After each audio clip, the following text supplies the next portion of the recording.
Hi, welcome to SBR Sports Picks. I'm Peter Loshak. Today is Friday, August 19th. We've got the NFL regular season starting in a few weeks, but first we've got week 2 of the preseason to finish up, and then weeks 3 and 4 of the preseason coming up. We're talking right now with Doug Upstone. We're going to talk to him about just the impact in general on players making the roster or not making the roster. Doug Upstone, thanks for being with us.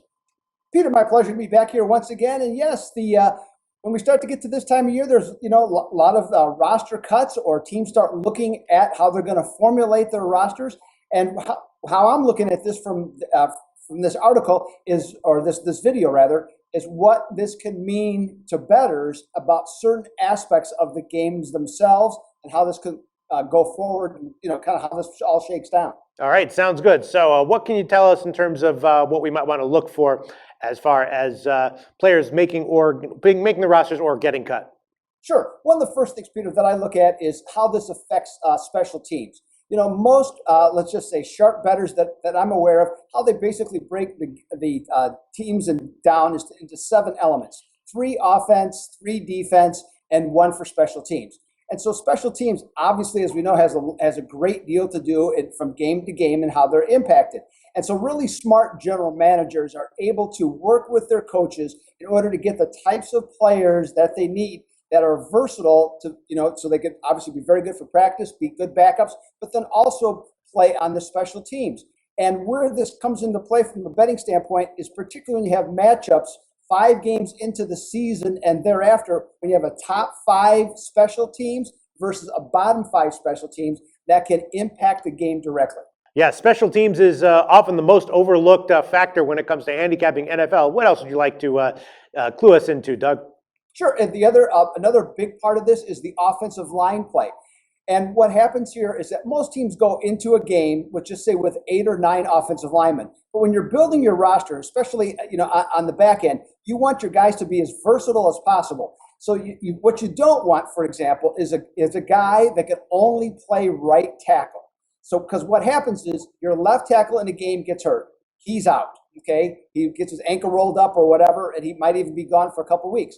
So then you have to now switch your right tackle over to left tackle, plus then bring in a new guy. So basically in that particular game, and quite honestly, maybe going forward, you got a 40% change in your line play, which really disrupts continuity and really has, I think, a big impact. So the teams that are able to get the most versatile types of linemen that can play multiple positions, those are the ones in building their rosters that really has a positive impact. All right, special teams, offense, versatility out along the offensive line, and what else does that bring to our attention, Doug?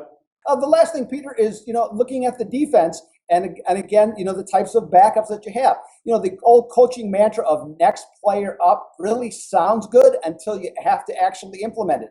And this is where teams that scout players well, understand free agents, they try and find players that are just not bodies, but that fit their system. So whether it be through speed, the ability to rush passers from a certain position, that really has a big impact.